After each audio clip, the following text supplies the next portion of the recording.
Thank you very much for kind invitation. I think this is for this excellent meeting. This is first of all. And now maybe I will start with a little introduction about history. Thank you.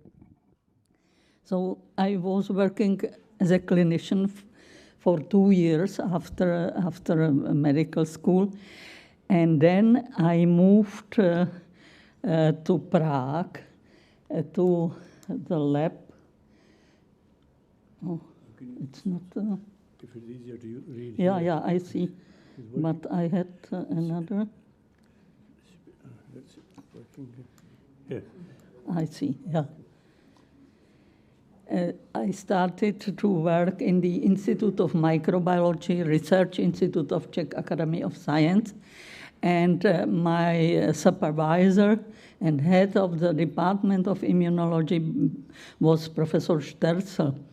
And when I came from hospital, he told me that he feels that immune system is really very dependent on our bacteria. And he established the Gnotobiological Laboratory in early 60s. And he told me that I have to work on my PhD on the role of gut microflora in development of immunity. So this was my PhD study.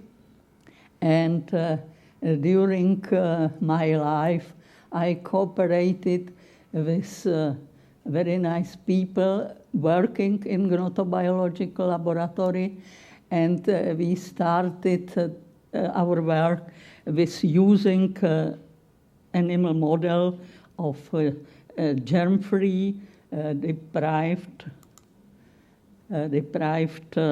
animals, gnotobiological germ-free piglets.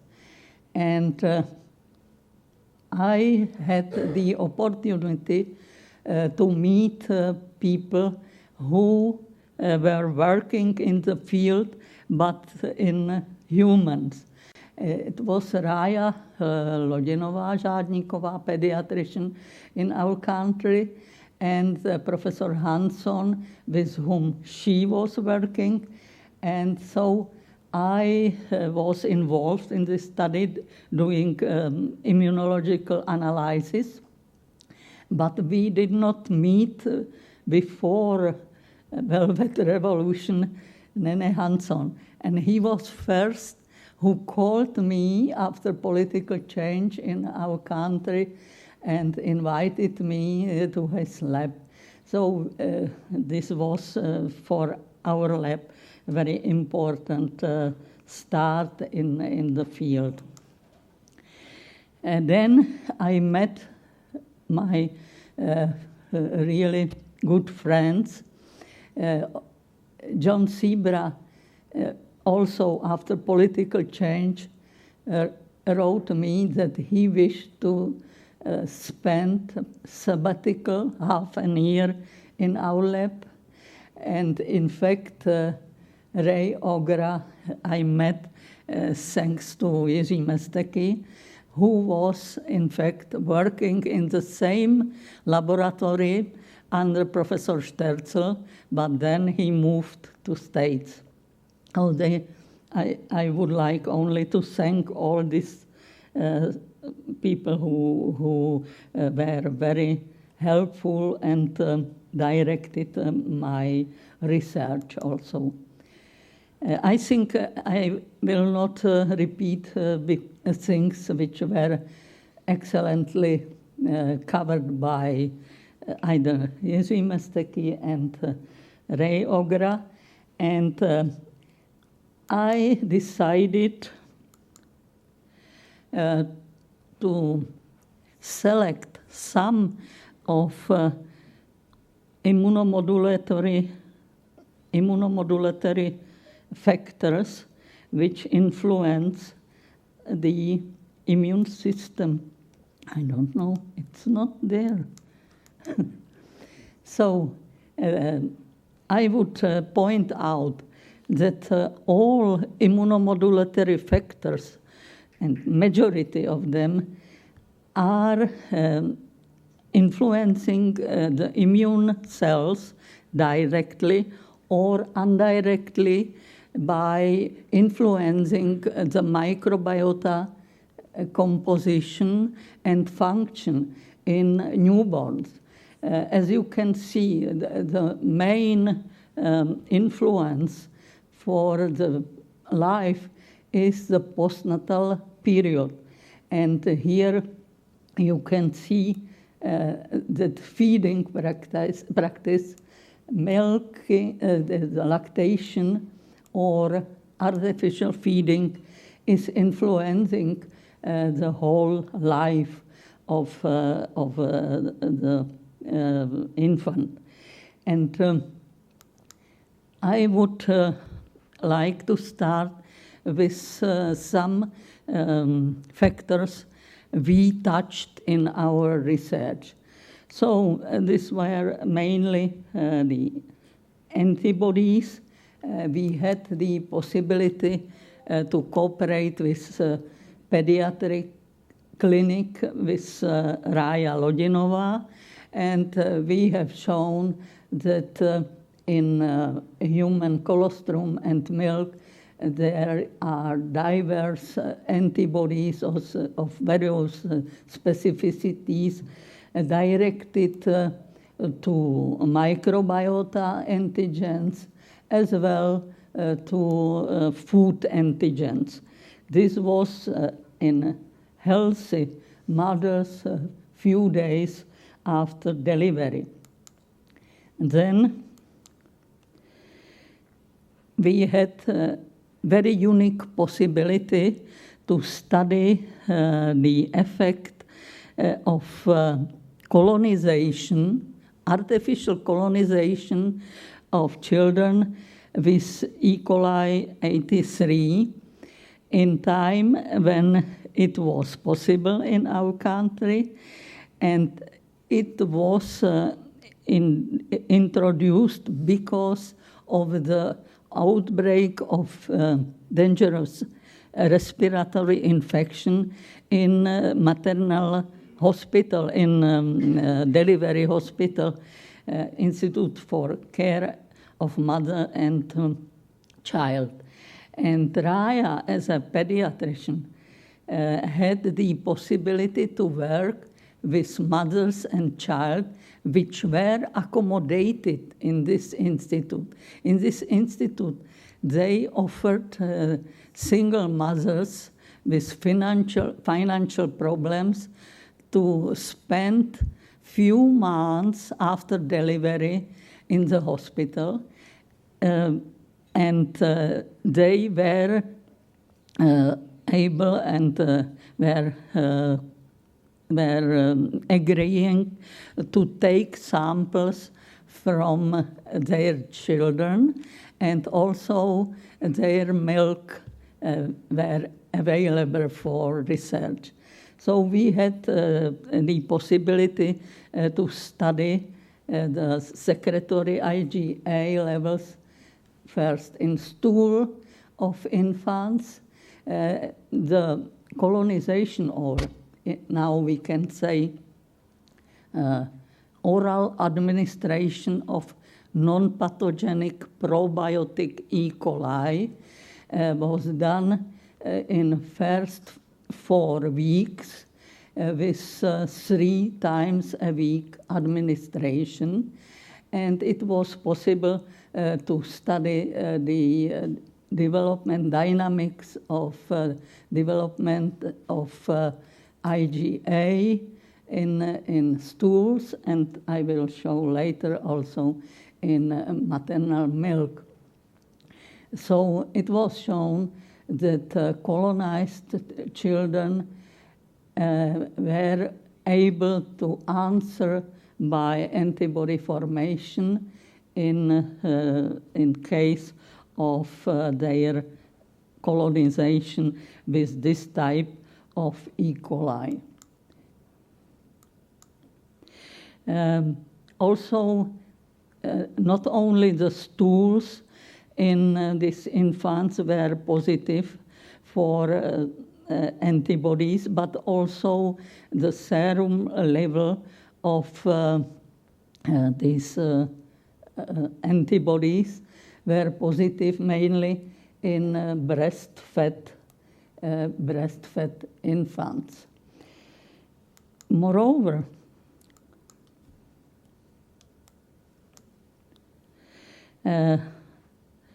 so this was also then published, and this was done in cooperation with Hanson's lab. So this was the main work which was published. And there are missing some. I am not sure what happened, that there is not the milk.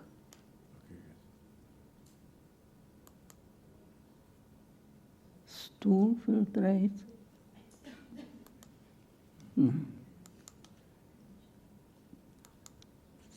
I'm sorry, I don't know what happened, because there is missing one.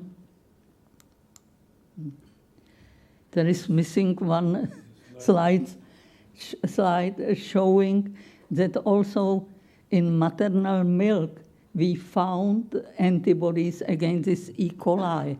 It means that oral administration of this strain induced antibody response against this strain. And interestingly, we did not find E. coli 83, this which was given to children, in maternal stools. So it doesn't seem that gut presence of these bacteria in the gut was responsible. So it seems that it was really oral immunization which leads to this antibody response.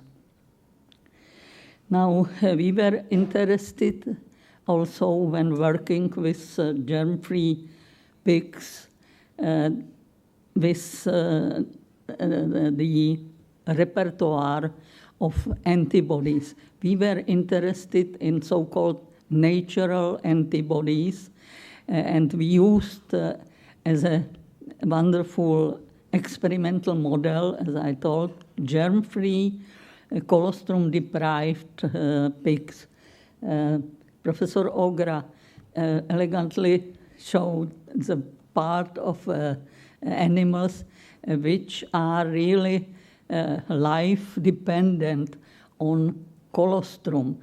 And in this case, we tried to see which repertoire of so-called natural antibodies are formed at the beginning when they are in sterile conditions. And to our surprise, we found autoantibodies present in this first primary repertoire of immunoglobulins in germ-free precolostrum pigs. So we thought it would be interesting to know if also such specificities are present in human milk. So we have shown that autoantibodies are present in colostrum of mothers, and it was in a relatively high percentage, about 70 to 80% of mothers showed positivity when we studied the presence of autoantibodies, in this case using immunofluorescence, and the positivity was highest against ovary gland, against pancreatic and adrenaline glands, and the other were present in lower frequency, but was also detectable in about 20 to 30% of mothers. So we then used also another methods. This is also the immunofluorescence using defined cell lines, and we have shown that these antibodies were mainly of IgA2 class. So this was very interesting. So we used also other methods for detection, for example, using immunoblot techniques, and we have shown that some neuronal or liver antigens which were available by companies which you can buy. We had shown that even these antibodies, specific antibodies, are present in maternal milk few days after delivery. Here you can see we used also ELISA and analyzed the IgA reactivity in these colostra. So it seems that autoantibodies are present in the repertoire of maternal secretory IgA present in milk and colostrum.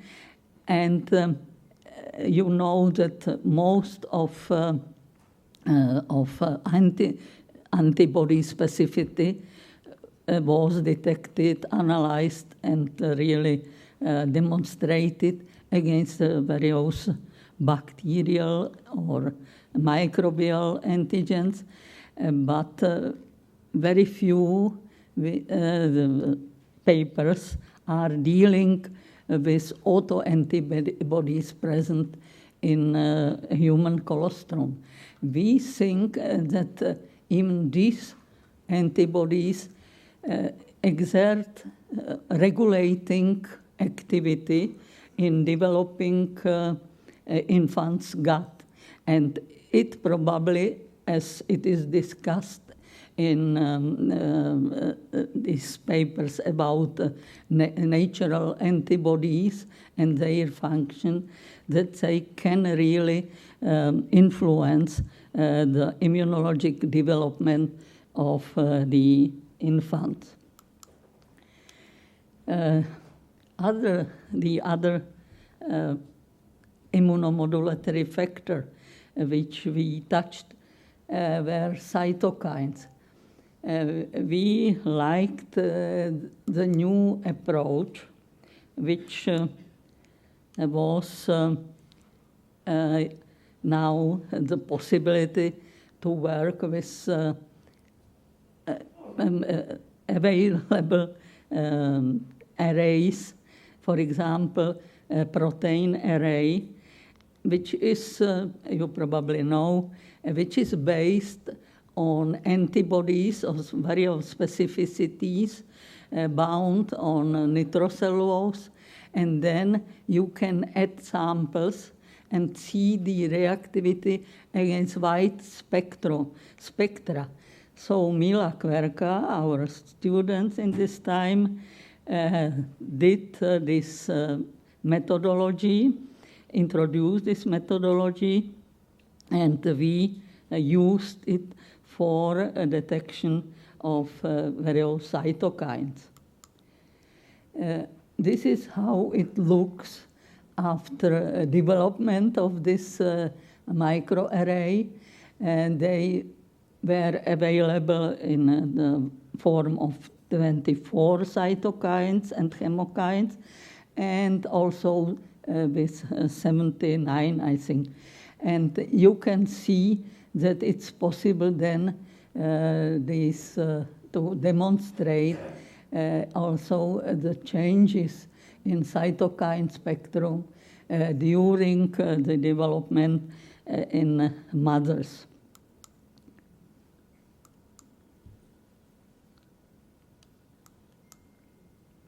So how these changes are appearing, you can see we had samples from first day, colostrum, postpartum, and then fourth day. And of course, I did not point out the individual differences. It was really not so that all mothers had the same or very similar composition of cytokines and chemokines.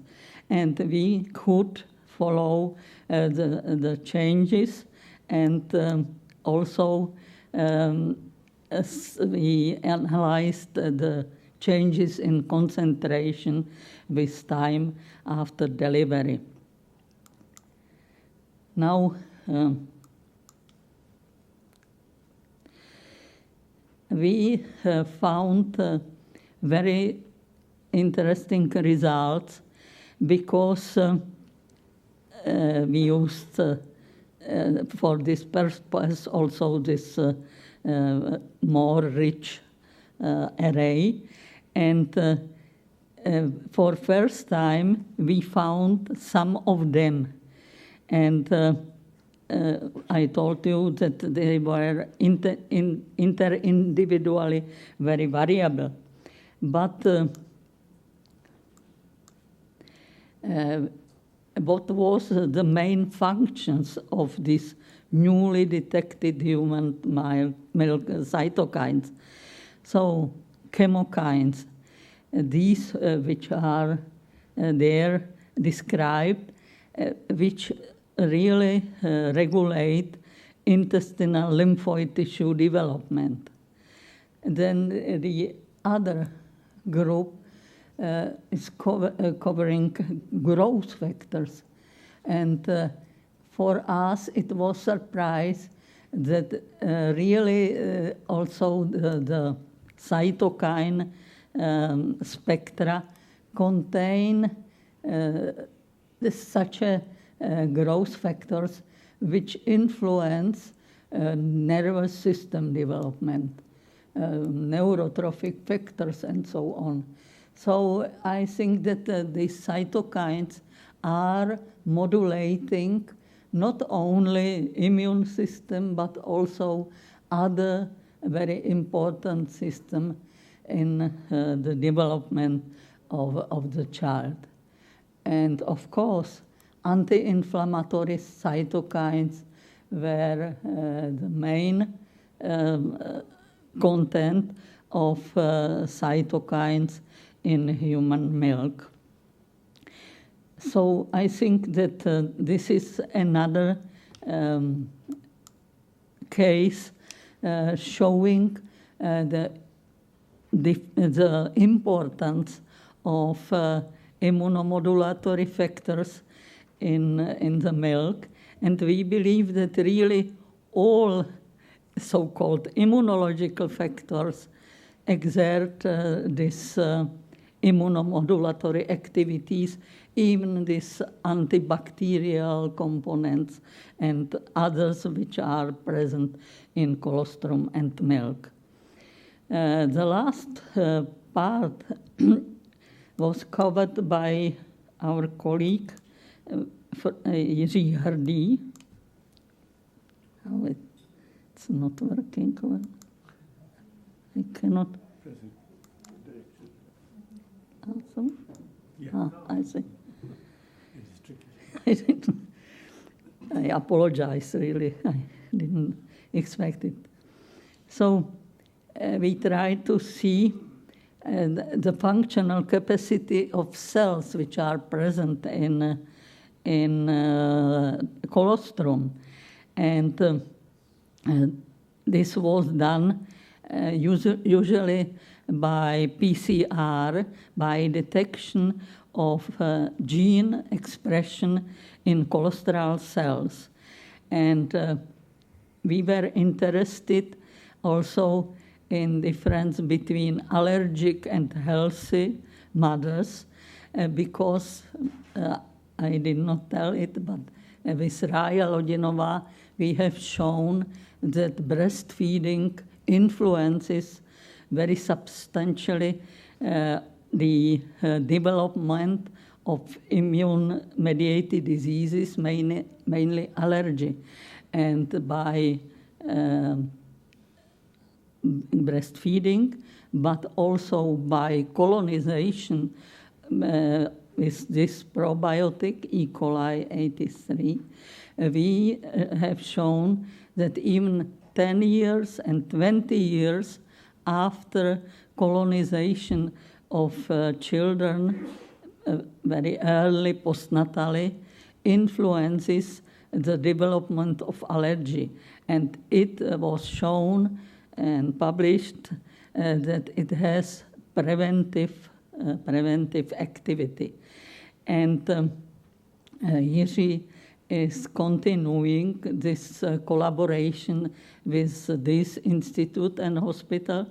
And as I told, he is mainly using PCR to study the gene expression in colostral cells of healthy and allergic mother. And he has shown that the functional activity, it means after in vitro stimulation with various immune stimulators, so-called polyclonal activators, there were not a difference between the response of mother and allergic mothers.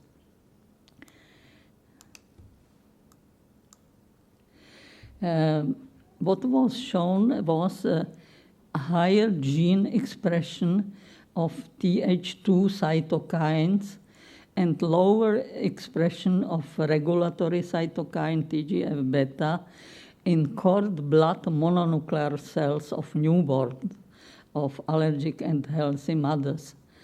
And it was done after stimulation with phytohemagglutinin. But there was not difference in the capacity of cytokine gene expression in these cord blood cells, which were co-cultured with colostral cells of allergic or healthy mothers. And also they studied the effect of colostrum on production of immunoglobulins by cord blood cells, and there were not a difference in the production of IgM forming cells, but also when using ELISpot, they did not find also great difference between cells of IgM, IgG, and IgA forming cells, which were stimulated by a polyclonal activator. So I would like to stop showing that breastfeeding has so many effects by really various factors present on immune system of the infant, as will be also shown in next days. Immune system development, priming, protecting from pathogens, and influencing the gut microbiota, which we believe are the most important thing which influence the lifespan and the whole life of these infants. But we have to point out that breastfeeding has also beneficial effects on the mothers, mainly the cells probably play a role in resistance of mammary gland against infection. And the lactation has also profound immunomodulatory effect on mothers. And it is interesting that immunization against infants' oral cavity microbes influences also the immune response of the mothers. And it is known that mothers after breastfeeding are prevented against the occurrence of breast cancer and ovary cancer. There are epidemiologic studies about this. So I would like to thank my co-workers during whole life working on these aspects, maternal immunity, mainly Rája Lodinová Žádníková, who in these days celebrated in very good shape her 90s, and who remember her. She is sending best greetings to these people. And these are my students who were working in the field, and these are co-workers from Institute of Immunology and Microbiology in the Faculty of Medicine. Here is our lab, but we have, of course, a very good cooperation and very tight cooperation with Gnotobiological Laboratory, but I did not show the results which are concerning with colonization, and now also the effect of microbiota on development of human diseases. Thank you for attention. Thank you, Helena. It was a wonderful talk. Let's see, we have plenty of time. Let me ask you one question in terms of the immunoglobulin allergy interaction. Do you have any data on presence of either IgE or antigen-specific allergens which are transported across the breast milk to the baby, and whether they have any impact? Somebody raised this question to me earlier on. So we did not measure IgE, but we have shown that there are antibodies present also against allergens, but we don't know the IgE, only IgA and IgM. Do you have? We believe that the presence of allergens in human milk is important for tolerance induction, but we didn't measure the real IgE response. But there's no potential autoimmune response to allergens via breastfeeding and development of allergy. So any data?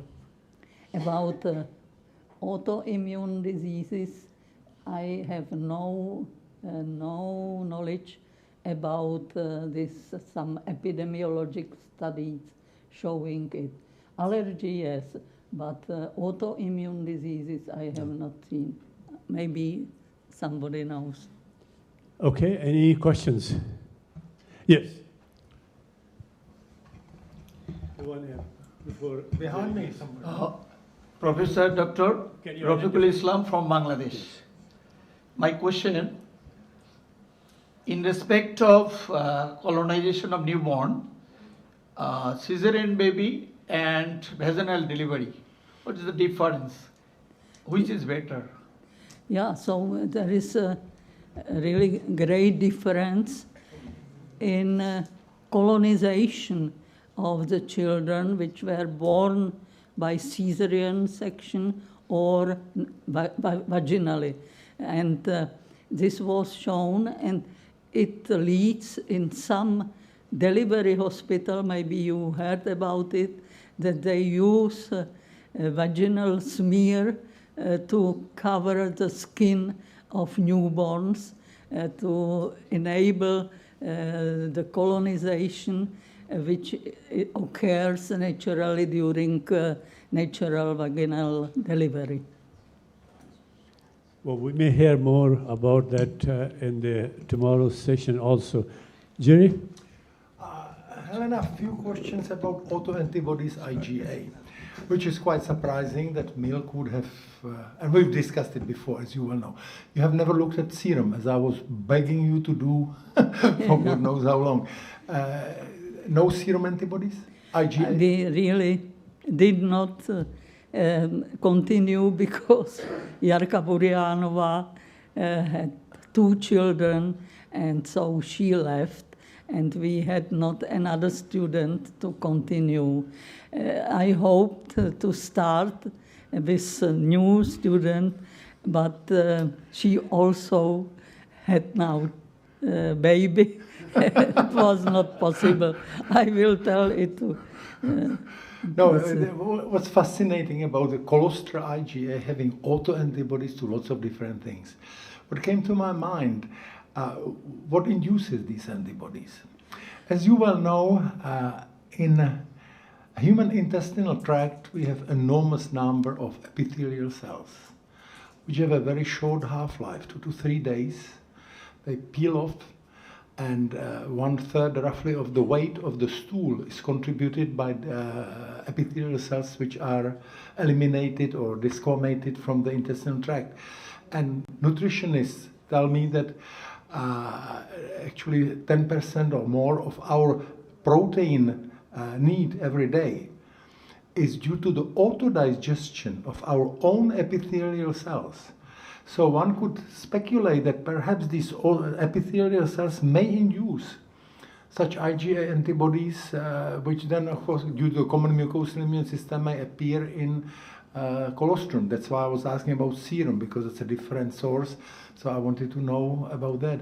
But I think this is a distinct possibility, and it's not only epithelial cells, but also T cells and so on, which go into the gut from the desquamated epithelium with incorporated T cells among the epithelial cells. So what do you think about that? I think this is not excluded and possible, but we believe more in cross-reactivity between tissue antigens and bacterial or microbial antigens. In fact, now I discovered there is a databases about autoantigens cross-reacting with commensal bacteria antigens. So it is not excluded that this is also one of the source for immunization. But of course, autoantigens are present because of this, as you told. And on the other hand, our results from these models, germ-free piglets without colostrum, we were surprised that between very low amount of immunoglobulins, which are formed without known antigenic stimuli, in these models where 6-layered placenta prevent not only immunoglobulins but also bigger antigens. We found in this repertoire also autoantibodies. And we cooperated with Professor Avrameas, who liked it also because he worked on the regulatory function of so-called natural antibodies and immunoglobulins, which are present in so-called total immunoglobulin in humans. But they work mainly in sera. But I think that this is also probably somehow very important that the first antibody specificities, which are not high affinity, they are more polyreactive, but they react with autoantigens. One important information which lots of people don't realize, and that is spectrum of antibodies, IgA deficiency, and some incidence of autoimmunity. As you well know, people who are IgA deficient have high incidence of autoimmune diseases. And it's not that they couldn't respond, they do respond, but in other isotypes. And it's very well known that IgA actually, with autoantibody activity, protects the cells from binding of IgG and IgM antibodies, which would activate complement and lead to the killing of the autoimmune cells, that is. So IgA as an anti-inflammatory type of antibody is tremendously important. And the last thing which people don't realize, please, in humans, we produce twice as much IgA than all other immunoglobulins combined and multiplied by 2. So in humans, IgA is by far the most dominant immunoglobulin produced. I think in addition to these activities, IgA is very important in, strengthening the barrier function of all mucosal surfaces. So when it is deficient, probably most of these commensal bacteria, food antigens, can penetrate into systemic circulation and induce immune responses. In regard to that question, is there any evidence to suggest that these autoantibodies are absorbed in the neonate? How, if they are they absorbed across from the gut in the neonate? I really don't know in this. If there's such large quantities coming in the colostrum and milk early part, is there any evidence that they are picked up by the circulation in the baby? I see. I really don't know if somebody did it. I don't know. Right, that's very unlikely because the amount of these autoantibodies in the milk is relatively low. What was the dilution of the colostrum?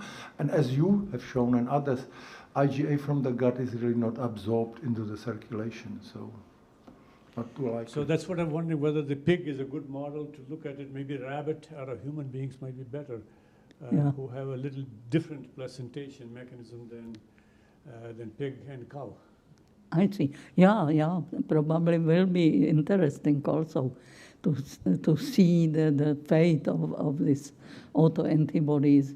But I didn't expect, I think that the colostral antibodies and all factors are very important in local effects because they act, in fact, anti-inflammatory on the place where is the biggest danger of infection and so on. So I think there is very important local activity. And only maybe first day or 2 days, the barrier function is not yet ready. And maybe some of these immunoglobulins are really going through. But I don't know about paper describing this activity. Any other comments or questions? Yes. Yes. My name is Dr. Syed Mesbah from Bangladesh. I want to know about the effect of cow's milk feeding, about how much it is related with the development of IgE and other allergic diseases like bronchial asthma, eczema, and other allergic manifestations. It's a very difficult question. I am not a clinician. Maybe somebody will answer.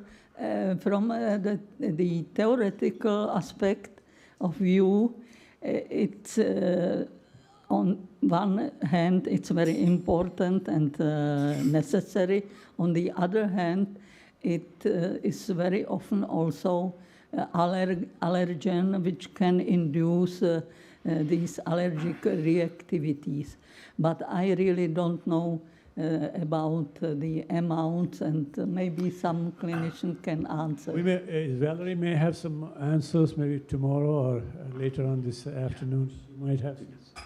Would you like to make a comment now or wait? Okay. Jerry? Well, I may say something which you may say tomorrow anyway. Please realize that from the intestinal tract of the woman or man, doesn't matter, proteins are taken up undigested and get into the circulation, depending on the protein, but it's somewhere around 10 to the minus 5 of gram and gets into the circulation. More importantly, these cow proteins from milk, which mother ingested, cow's milk, which mother drank, some of them get into the human milk and induce allergic reaction into the milk, and the child may become allergic. And is that, you are talking about that, no, tomorrow? No. Yeah. Okay. After break. So you'll talk about that. Yeah, okay, wonderful. Okay, so I'll shut up. Let's wait for that. Any other important questions or any fun questions? Any comments? Anyone has any? Alan, you have anything to add? No. Is there any relationship to these autoantibodies to microbial load? Do we know? Yeah, so it is interesting that, for example, in case of primitive populations in Africa or South America, there were now many analyses of microbial composition and in function, and it was shown that the high level of diversity, which is not comparable to our in developed world, that it is somehow preventing the development of autoimmune and other inflammatory diseases which are increased now in incidence in industrially developed countries. So seems that these activities of microbial diversity is also important in this direction. Yeah, there's an old saying that it's good to eat some dirt every day. And most of the babies do eat dirt in the first. With regard to that, I think it's incredibly important that we recognize that not only breastfeeding, but adequate colonization occurs. As you probably remember from the Japanese investigator, immune tolerance, which the absence of is the basis for all of these common diseases, cannot occur without colonization. Mm-hmm. Yeah. Okay, anything else? Any other comments? Well, we are finishing again about 15 minutes early. We'll have a little bigger coffee break. Natalia, would you like to make any comments? Thank you so much, Helena. It was a